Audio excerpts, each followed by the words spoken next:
I don't know. I don't know if Sean Payton can get it. One of the variables is how they get along with Jerry. Jerry's son, Stevens, his right-hand guy. So if someone can answer that, like, I would be like, I don't like to do this type of speculation, all right, trying to put one guy who's doing a great job. And where do we get the indication Sean Payton's going to be available? Like, why would the Saints, Gail Benson, wife of the late Tom Benson, she's been running that team for a little more than a year.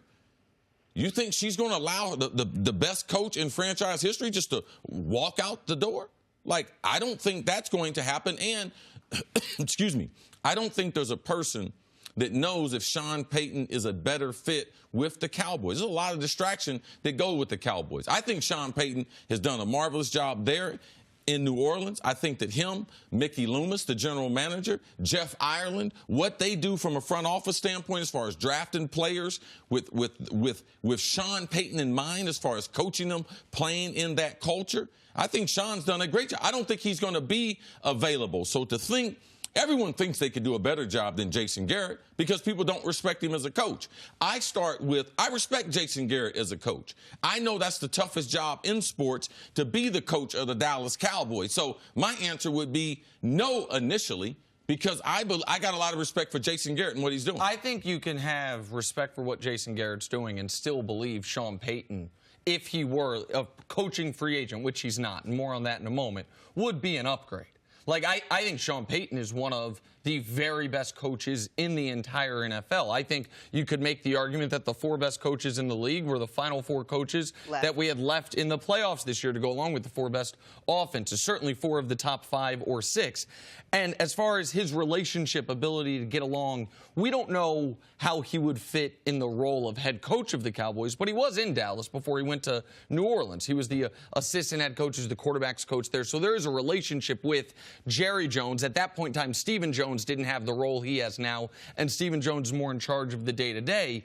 But this is a weird instance because there just seems to be all of a sudden a lot of smoke surrounding this when contractually there would be no fire. Sean Payton is going into year 4, so he has 2 years left, of a 5-year, $45 million contract with the Saints. So what would have to happen for him to be able to leave? He'd have to request. Well, they would have to, the two organizations would have to come up with some type of agreement. Either it be draft pick compensation or cash compensation or a collection of both, and Sean Payton would have to be down for it.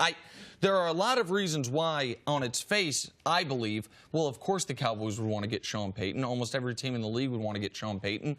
But for the same reasons you feel like the Saints would be hesitant to move on from Sean Payton, especially when the team, much like when we talked about Drew Brees yesterday and about his retirement window versus Brady's, why would Brees want to walk away now when they finally have the defense together? They're that close. Why would Sean Payton want to change things now when he, I know, feels if they get that call right, we're going to the Super Bowl and we're the favorites in the Super Bowl. We're the best team in the league. But people close to the situation seem to think this is a real possibility, and it's been odd to me the way Jerry Jones has been.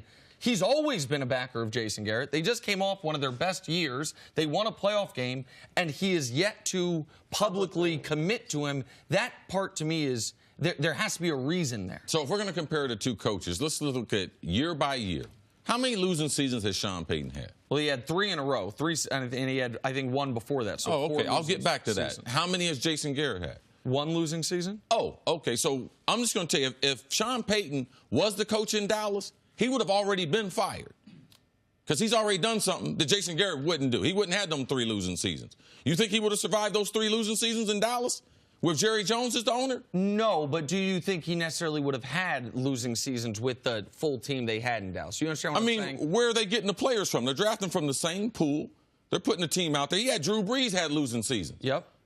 Dallas, you think Dallas is going to have a losing season when they had one of the marquee franchises? I just think that Sean Payton has done a good job in New Orleans. It hadn't been a job where he's been like, you know something, I'll take him over any coach in the league. He has had his own struggles. And if he had them same struggles in Dallas, that would have cost him his job.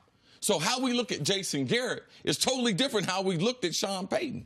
I agree that Jason Garrett, when you look at his coaching resume, if you take his name out of it and you look at the win-loss record, there are a lot of things where you'd say this guy is the the public view of him is very different than what his win-loss record should say. The fact that they only bottomed out the one season when Romo got hurt and they didn't have a backup, that they have been at least 8-8 or better seemingly every year. But the other reason why, if he were available, it would be very attractive to me is the Cowboys over the next 4 or 5 years are going to be determined in large part by how good can Dak be. Because he's not going to be making $800,000 anymore. He's going to be getting a long-term extension, we all think, this offseason. And I don't know that there's a coach, there's not 3 coaches in the league, certainly, that I trust more to help Dak reach his full potential than Sean Payton.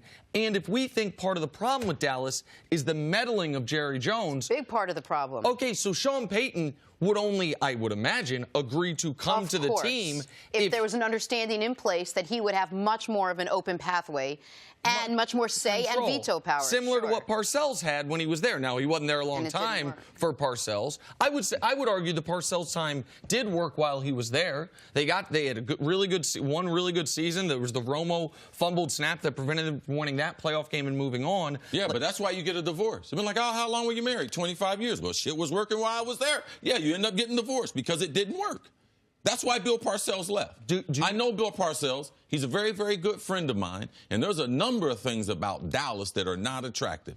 Sean Payton is Bill Parcells' #1 guy. Right. That's like his son. I don't see Sean Payton. I don't see Bill Parcells giving Sean the advice, you should leave New Orleans.